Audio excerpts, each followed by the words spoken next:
नमस्कार दोस्तों, स्वागत है आप सभी का आज के इस वीडियो में। इंडियन आईक्यू चैनल आप सभी का बहुत बहुत स्वागत करता है। दोस्तों, मैं आपका टीचर तो हूँ ही, साथ ही साथ एक मेंटर भी हूँ। मेंटर का काम पता है क्या होता है? आपको सही गलत का पहले से एहसास करवा देना। टीचर का काम है पढ़ाना सिखाना, पर मेंटर का काम होता है कि आपको गाइड करना, क्या सही है क्या गलत है। वो ज़माना आप छोड़ दीजिए जहाँ पर आप बस पढ़ाई करते रहते थे, आपको सिचुएशन का कुछ समझ नहीं होता था, कंपटीशन लेवल का कुछ अता पता नहीं रहता था। मैं आपको एक-एक चीज़ से आपको अभी रूबरू कराऊँगा कि किस लेवल पर आपको अपने प्रिपरेशन को लेकर जाना चाहिए इस टाइम पर, ठीक है? या फिर अगर आप इतना कर रहे हैं तो अब आपको रिलैक्स हो जाना चाहिए। आपको बहुत ज़्यादा फिर इधर-उधर भागने की दौड़ने की ज़रूरत नहीं है। आप बस अब अपनी प्रैक्टिस को जारी रखिए और प्रीलिम्स के साथ-साथ मेंस पर भी फोकस करिए। कल आईबीपीएस एएफओ का मैंने महामॉक कंडक्ट कराया था प्रीलिम्स लेवल का। मेंस का तो हमने कई बार कराया, प्रीलिम्स लेवल का भी हमने कराया था कल। तो आपको मैं कुछ डेटा यहाँ पर दिखाना चाहता हूँ। एक और अलग से मैं वीडियो करूँगा जिसमें मैं आपको टॉपर्स की स्ट्रेटेजी बताऊँगा कि टॉपर्स किस तरीके से पेपर को अटेम्प्ट किए हैं, किस टाइप के क्वेश्चन को उन्होंने बिल्कुल छोड़ दिया है, किस में उन्होंने ज़्यादा गलतियाँ की है, किस टाइप के क्वेश्चन को आपको फिर नहीं करना चाहिए, किस में उन्होंने बहुत ज़्यादा टाइम लिया है, कहाँ पर उन्होंने स्ट्रैटेजी अच्छी-अच्छी लगाई, वो सारा चीज़ मैं आपको एनालाइज़ करके उसका एक अलग वीडियो बना के दिखाऊँगा, ताकि आप लोग वो चीज़ें गलतियाँ एग्ज़ाम में जाकर ना करें। यहाँ पर मैं आपको बेसिकली बताने वाला हूँ कि आपका टारगेट क्या होना चाहिए, सेफ स्कोर आपको क्या ध्यान में रखना है। आप देखिए आपके सामने यहाँ पर आईबीपीएस एएफओ प्रीलिम्स लेवल महामॉक का स्कोर दिया हुआ है। जो एवरेज स्कोर है वो यहाँ बताया जा रहा है कि 125 में एवरेज स्कोर 35.3 गया हुआ है। अब आप एक चीज ध्यान रखिएगा, एवरेज स्कोर का क्या मतलब होता है। एवरेज स्कोर का मतलब ये नहीं होता है कि ये मार्क्स आपका कट ऑफ जा सकता है या ये हाईएस्ट मार्क्स है, ऐसा कुछ नहीं है। एवरेज स्कोर का मतलब है एक एवरेज स्टूडेंट इतना मार्क्स लेकर आ रहा है। अगर आप इसका मतलब समझेंगे तो यही है कि एक एवरेज स्टूडेंट इतना मार्क्स लेकर आ रहा है। अब ध्यान रखिएगा, इतने मार्क्स से नीचे अगर आपने स्कोर किया है कल के प्रीलिम्स लेवल महामॉक में तो कहीं ना कहीं आप रेड जोन में हैं। लेकिन इससे ऊपर आप जितने भी मार्क्स लेकर आए हैं आप बहुत अच्छा परफॉर्म किए हैं, ट्रस्ट में। अगर आप 36 हैं, 37 है, 38 है, 40 है, आप बिल्कुल निश्चिंत रहिए, क्योंकि जो कट ऑफ होता है वो कट ऑफ कहीं ना कहीं एवरेज मार्क्स से थोड़ा कम ही होता है, एवरेज मार्क्स से ज़्यादा नहीं होता है कट ऑफ। हमेशा ध्यान रखिएगा किसी भी एग्जाम में एवरेज मार्क्स से कम होता है कट ऑफ। तो इस चीज़ के लिए बहुत ज़्यादा अभी से कई बच्चे पैनिक हैं, सर इस बार क्या 45 चला जाएगा, इस बार क्या 50 चला जाएगा। ऐसा कुछ नहीं होगा, कोई 50 नहीं जाने वाला है, इतना नहीं जाएगा। बट हाँ, जो आपने पिछले साल सिनेरियो देखा था कि 22 मार्क्स कट ऑफ चला गया था, 21 मार्क्स कट ऑफ चला गया था, ऐसा नहीं होगा। इस चीज को बिल्कुल कान खोल के समझिएगा। रीजन साफ है, रीजन साफ है कि पिछली बार की वैकेंसी और इस बार के अब तक के वैकेंसी में अंतर है। अब वैकेंसी में अंतर है तो ऑब्वियस सी बात है कि कट ऑफ में अंतर होगा, लेकिन इस समय कट ऑफ नहीं प्रेडिक्ट किया जा सकता है क्योंकि एग्जाम का लेवल आप लोग नहीं जानते हैं, है ना। एएफओ के जो भी महामॉक कराए गए हैं अभी तक या फिर कोई भी टेस्ट हम लोग कराते हैं, हमारा मेन फोकस होता है इस महामॉक को बनाने में, एक प्रीलिम्स लेवल के टेस्ट को बनाने में मेरा खुद का 3 से 4 दिन मैं इसमें लगाता हूँ। क्योंकि ऐसा नहीं है ना कि दिन भर हम लोग टेस्ट ही बनाते रह जाएंगे, बहुत सारे बैचेज हैं, बहुत सारी चीज़ है, बहुत सारा काम है। इसलिए ज़्यादा टाइम हम लोग लगाते हैं कि बिल्कुल जो वेटरन बच्चे हैं ना उनके ऐसे मैसेज क्यों आते हैं कि सर बिल्कुल एग्जैक्टली रियल एग्जाम जैसा था। इसलिए ताकि हमारा टारगेट होता है कि आप लोग एक्चुअल एग्जाम की रिक्वायरमेंट को समझे। ऐसा नहीं है कि बहुत सारे टेस्ट आप दे रहे हैं वहां 60-60 स्कोर कर दे रहे हैं और यहां पर आने के बाद आपका स्कोर 40-45 में रह जा रहा है। एक बच्चे का मैसेज किसी दूसरे ग्रुप में मैं आज पढ़ रहा था कि उन्होंने कल 3 टेस्ट को अटेम्प्ट किए हैं, 3 इंस्टीट्यूट के उन्होंने टेस्ट को अटेम्प्ट किया और तीनों में उनका मार्क्स जो है लगभग सिमिलर रहा और तीनों ही बहुत ही अच्छी लेवल के पेपर बनाते हैं। तो ऐसा इसलिए किया जाता है ताकि आप लोग समझें कि एक्चुअल एग्जाम की रिक्वायरमेंट क्या है। ध्यान रखिए, इस टाइम पर इस चक्कर में नहीं पड़िए कि हम 20 टेस्ट दे देते हैं, इजी भी दे देते हैं, मीडियम भी दे देते हैं, टफ भी देते हैं। ऐसा नहीं करना है। जहां पर बेस्ट मिल रहा हो ना और एक्चुअल एग्जाम वाला मिल रहा हो, फ्री ही हो, कुछ भी हो, जाके दे दो। आप कहीं से भी बस अच्छी क्वालिटी का टेस्ट देते रहो, प्रैक्टिस करते रहो। देखिए यहाँ पर 35.3 जो है 125 में आपका एवरेज मार्क्स गया है। अब यहां पर आपको मैं दिखाना चाहूंगा कुछ इंपॉर्टेंट चीज। ये देखिए, ये हमारा समरी रिपोर्ट है क्वांटिटेटिव एप्टीट्यूड सेक्शन का आप देखिएगा, जो स्कोर है, एवरेज स्कोर है, वो 50 में ओनली 13.5 गया हुआ है, 13.5। ठीक है, यहाँ असेसमेंट भी क्रिटिकल दिखा रहा है, इसलिए 13.5 से नीचे अगर आप कहीं फॉल कर रहे हैं तो ये आपके लिए सोचने वाली बात है। इससे ज़्यादा अगर आप स्कोर कर रहे हैं या इतना स्कोर कर रहे हैं तो आप बिल्कुल सही कर रहे हैं, कोई दिक्कत वाली बात नहीं है। ठीक है, रीजनिंग में वैसे ही देखिए 50 में बच्चों ने 16.3 स्कोर किया है, तो अगर इससे ज़्यादा आप स्कोर कर रहे हैं बहुत ही अच्छा कर रहे हैं, इससे कम कर रहे हैं तो आपको मेहनत करने की ज़रूरत है। आपके पास 10-12 दिन अभी हाथ में है, 10-11 दिन, इसमें अच्छे से प्रैक्टिस करिए, जितने ज़्यादा से ज़्यादा वैसे क्वेश्चंस खास करके जिसमें आप ज़्यादा फंस रहे हैं, जिसके क्वेश्चंस निगेटिव हो जा रहे हैं, उसको प्रैक्टिस करिए। स्ट्रेटजी सही से अगर नहीं लगा पा रहे हैं टेस्ट में, उसको चेंज करिए। अगर आप एक ही टाइप के क्वेश्चन में 10-10, 15-15 मिनट लगा दे रहे हैं फिर भी क्वेश्चन का आंसर नहीं आ रहा है, उस क्वेश्चन को आप स्किप करिए, क्योंकि 10 दिन में आप, ऐसा नहीं है कि अगर पजल आपको लगता है कि आप नहीं सॉल्व कर पा रहे हैं और उसमें आप 10-12 मिनट वेस्ट कर दे रहे हैं, तो पता है आप क्या कर रहे हैं, आप उसके अलावा जो 20-25 इजी क्वेश्चन थे उसका टाइम भी आप पजल में स्पेंड कर दे रहे हैं और वहां पर आप पहुंच ही नहीं पा रहे हैं। तो ये गलतियां मत करिए। इन टेस्ट से यही सब चीजें आपको सीखनी है कि कहां आप बहुत ज्यादा फालतू का टाइम वेस्ट कर दे रहे हैं, उसको बचाइए और उन क्वेश्चन में कीजिए जहां से आपको प्रोडक्टिविटी मिलने की चांसेस हैं। इंग्लिश में देखिए 25 में 5.3 बच्चों ने स्कोर किया है। एग्जैक्ट ये लेवल आपको एग्जाम में देखने को मिलेगा। जो वेटरन हैं वो जानते हैं इस बात को, जो ग्रीन हॉर्न बच्चे हैं जो इस बार एग्जाम दे रहे हैं, आप लोग भी समझिएगा, पेपर टफ नहीं था, पेपर वही लेवल था जो एग्जाम में आता है, यही लेवल आएगा।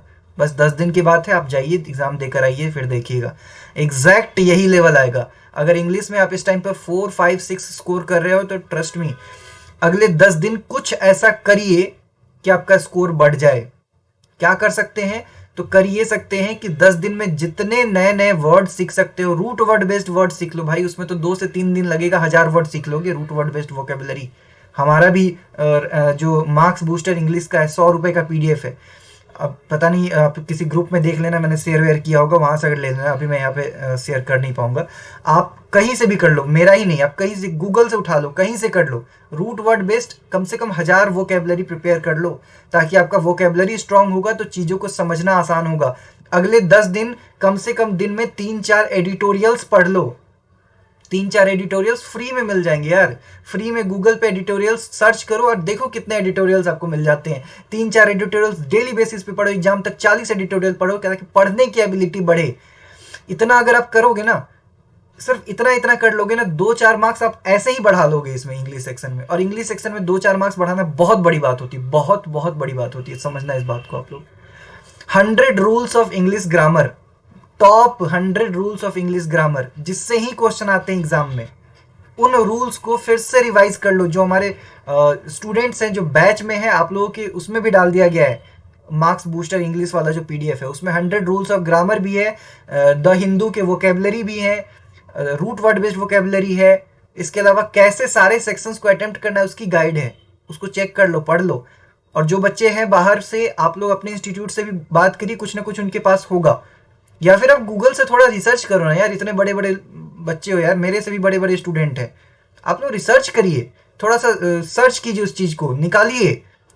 कुछ भी ऐसा नहीं है कि नहीं मिल जाएगा, आराम से मिल जाएगा, उसको पढ़िए। अगले 10 दिन में आप इतना करिए, अपने रीडिंग एबिलिटी को सुधारिए। English is all about reading ability, जितना रीडिंग एबिलिटी अच्छा होगा उतना अच्छा आप परफॉर्म कर पाओगे। ओवरऑल देखें तो 35.3 मार्क्स बच्चों ने स्कोर किया। एक एवरेज स्टूडेंट इतना स्कोर कर सकता है, और आपका इस टेस्ट में इससे ज़्यादा होना अनिवार्य है। अगर इतना आप कर रहे हैं, आप अभी से सो भी जाओगे ना, तब भी एग्जाम क्लियर कर लोगे, कोई टेंशन वाली बात नहीं, बिल्कुल टेंशन वाली बात नहीं। अगर 35 से ज़्यादा आप इस टेस्ट में स्कोर कर लिए ना, एग्जाम में आप अभी सो जाओ, फिर भी आप बहुत अच्छा स्कोर करोगे, कोई कट ऑफ की चिंता नहीं करनी, कुछ भी नहीं करना है, ठीक है। अब आइए, मैं आपको एक और चीज़ दिखाना चाहता हूँ इसमें, ये देखिए, ये स्कोर है हमारे टॉपर्स लोगों का। 67.875 हाईएस्ट गया है, सनी गव्हाने जी हैं, अमृता भट्टाचार्य जी हैं 63.875, शिवम कुशवाहा जी हैं 63.2, इन लोगों को तो मैं जानता हूँ अच्छे से। सुस्मिता श्रीनिकेतन जी हैं 60.75, अदिति सिन्हा जी हैं 60.25, शिवम कुशवाहा जी, अदिति सिन्हा जी, मनाली जी हैं ये 58.875। कई बच्चे हैं यहाँ पे, देखिए इतने अच्छे अच्छे मार्क्स बच्चे लेकर आ रहे हैं। ये देखिए, दिल खुश कर दिया कल बच्चों ने, मतलब मैं एकदम इतना मजा आया ना इन लोगों के मार्क्स देखकर मुझे, कि इतने हाई लेवल के टेस्ट में आप लोग इतना अच्छा परफॉर्म कर रहे हो। मतलब एक्चुअल एग्जाम में आप इससे हो सकता है 2-4 मार्क्स एक्स्ट्रा ही लाओगे, इससे कम तो आप नहीं लाओगे, इतना तो मुझे सुकून हो गया उसके बाद। कई बच्चे हैं इसमें, नर्चर बैच वाले, सुपर 30, अचीवर्स बैच के भी बच्चे हैं, बहुत सारे बच्चों ने कल एग्जाम दिया, बाहर से भी कई बच्चे हैं, सब अच्छा अच्छा परफॉर्म किया। मैं आपको दिखाता हूँ ना, ये देखिए, ये तो आपको 67 दिख रहा होगा स्कोर, ये वाला स्कोर वाला लाइन है, इसको देखिए 67, 63, ये टॉप 30 स्टूडेंट्स हैं, 54 पे जाकर टॉप 30 यहाँ पे खत्म हुए। इसके बाद देखिए, ये सेकेंड में मैं आपको दिखा रहा हूँ 31 से लेकर और 60 रैंक तक का बच्चा, 60 रैंक पे जो है वो 49.37 लेकर आए हैं। अब आइए यहाँ पर देखिए, अच्छा 53 रैंक जो है यहाँ, यहाँ देखिए 530 टोटल बच्चों का ये डेटा है अभी। 530 बच्चों ने अभी तक एग्जाम दिया, आगे और भी बच्चे देंगे। कुछ बच्चे होते हैं जो लाइव अटेम्प्ट नहीं करते हैं, बाद में भी देते हैं। ये देखिए 53 रैंक में जो है इनका स्कोर है 50.125, यानी 90 परसेंटाइल से ऊपर रखने वाले बच्चों ने 50.125 स्कोर किया है, तो इनका 90 परसेंटाइल से ऊपर गया है। ठीक है, अब आइए यहाँ पर मैं आपको दिखाता हूँ, ये 60 रैंक हो गया, 61 से 90, 47.25, 35 मार्क्स हमारा एवरेज गया ना। मैं देखना चाहता हूँ कि 35 मार्क्स रखने पर कितना रैंक आया है। ये देखिए आपका 120 रैंक 44.75 गया है। ठीक है,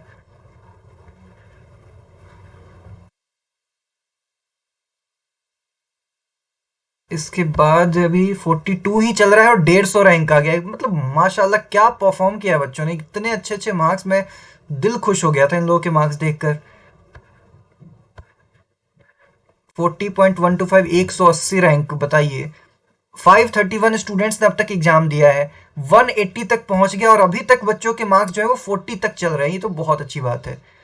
अब आइए 35 कहाँ गया, 35, चलिए अब पहुंच रहे हैं 37 तक आ गए।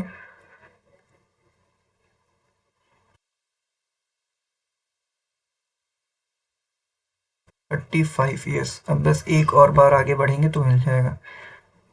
ये देखिए आपके 35 मार्क्स रखने वाले स्टूडेंट जो है 252 रैंक, मतलब लगभग 50% बच्चों ने 35 से ज़्यादा स्कोर किए हैं। 50% बच्चे ऐसे हैं जो 35 से ज़्यादा स्कोर किए हैं। प्रिपरेशन लेवल आप देखो, प्रिपरेशन लेवल देखो यार, 50% बच्चे हैं जो 35 से ज़्यादा स्कोर कर रहे हैं। अगर किसी भी बच्चे का इससे कम आ रहा है, यानी 35 से कम आ रहा है, चलो 1-2 मार्क्स ऊपर नीचे सोके आप कर लोगे, कोई दिक्कत वाली बात नहीं है। अगर बहुत ज़्यादा डिफरेंस है, जैसे अगर आपने 30 स्कोर किया इस टेस्ट में, 28 किया इस टेस्ट में स्कोर, तो मेहनत करिए, अभी आपके पास 10 दिन है, अभी अभी हिम्मत हारने वाला काम नहीं है। जो वैरियर्स होते हैं ना, लड़ाकू लोग जो होते हैं ना, वो हारते नहीं है, लास्ट लास्ट तक लड़ते हैं। 10 दिन कम नहीं होते यार, 10 दिन में बहुत कुछ हो जाता है। बस आप देखो, इस टेस्ट को एनालाइज करो कि आप कहाँ ज़्यादा फंस गए, किस सेक्शन में आपने बहुत ज़्यादा गलतियां कर दी हैं। ठीक है, किस टाइप के क्वेश्चन में आप बहुत ज़्यादा टाइम वेस्ट कर दिए हो, इन सब चीज़ों को ध्यान में रखिए। क्या आपने सिटिंग अरेंजमेंट में बहुत ज़्यादा टाइम वेस्ट कर दिया है? उस टाइम को आप बचाते तो वैसे क्वेश्चन कर पाते जो आपको आता था, लेकिन टाइम की वजह से छूट गया। ये गलती अब नहीं करनी है। अगर ये आप स्ट्रैटेजी ही चेंज कर दो ना, तो 5 मार्क्स तो ऐसे ही बढ़ जाते हैं। सिर्फ स्ट्रैटेजी चेंज करने से 5-6 मार्क्स बढ़ जाते हैं। मेरे से पर्सनली कोई भी गाइडेंस चाहिए होगा, मुझे मैसेज कर दो आप, मैं जब फ्री होऊंगा मैं बात कर लूंगा आपसे। ठीक है, पर अगले 10 दिन थोड़ा सा अच्छे से काम करो। मैथ्स में डीआई का लेवल कुछ भी टफ नहीं था। अगर आप इस डीआई में, अगर आपसे गलतियां हो रही है, तो ये बहुत बड़ी बात है। इस डीआई में बिल्कुल भी गलती नहीं होना चाहिए। 2 डीआई अगर मिला दिया गया तो इसमें गलती क्यों हो जाएगा भाई? हाइब्रिड डीआई से क्वेश्चन नहीं आते, पीओ के प्रीलिम्स में आते हैं, एसओ के प्रीलिम्स में क्वेश्चन आते हैं हाइब्रिड डीआई से। हाइब्रिड डीआई से कैसे आप घबरा सकते हो? बिल्कुल भी नहीं घबराना है ना। आप लोग इस टाइप के क्वेश्चंस को देखिए कि कहाँ मिस्टेक हो रही है, उससे सीखिए। और जिस चीज में बहुत ज्यादा मिस्टेक कर दे रहे हो, अरिथमेटिक अगर नहीं आता है तो मत करो उसको, दूसरे पोर्शंस करो, आप अच्छे से सिंप्लीफिकेशन करो, क्वाड्रेटिक इक्वेशन करो, डीआई के क्वेश्चन बनाओ। ये सब तो इजी होते हैं ना, इससे आप स्कोर कर लो। 20 मार्क्स मैथ्स में स्कोर करना कोई बड़ी बात नहीं, कोई बड़ी बात नहीं कि एवरेज स्टूडेंट के लिए। और इंग्लिश में इंग्लिश में इस टाइम पर यही करिए कि डेली 3 से 4 आर्टिकल्स डेली बेसिस पे पढ़िए, बिना मिस्टेक हुए, बिना स्किप किए हुए 3 से 4 आर्टिकल्स डेली बेसिस पे पढ़ना है।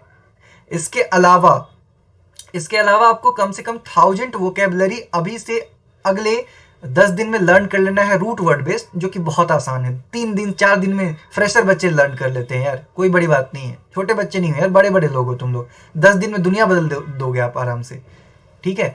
इसके अलावा 100 जो इंपॉर्टेंट ग्रामर के रूल्स हैं विथ एग्जाम्पल्स, उसको देखिए। पीडीएफ भी है हमारे पास available, I mean ebook है। अगर आपको लेना हो मैसेज कर देना, ले लेना, कोई दिक्कत नहीं है। नहीं तो आप थोड़ा सा रिसर्च कर लोगे ना, ये सब चीजें आपको मिल जाएगी।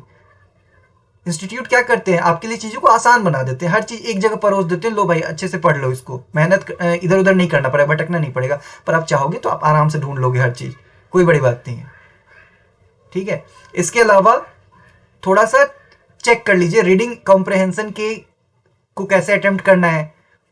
इसके अलावा जो आपके कनेक्टर्स हैं उसको कैसे अटेम्प्ट करना है, एरर के क्वेश्चन को कैसे अटेम्प्ट करना है, फिलर्स कैसे अटेम्प्ट करना है, इस टाइप की जो चीजें हैं ना, इसको देख लीजिए। और जो बैच वाले स्टूडेंट हैं आप लोग, तो वो पीडीएफ पूरा अच्छे से देख लो, उसमें सारा गाइड है, सब कुछ दिया हुआ है आपको। रिवाइज करते रहिए, जो नोट्स बनाए हैं आपने क्लासेस के टाइम, उसको अच्छे से रिवाइज करते रहिए बस।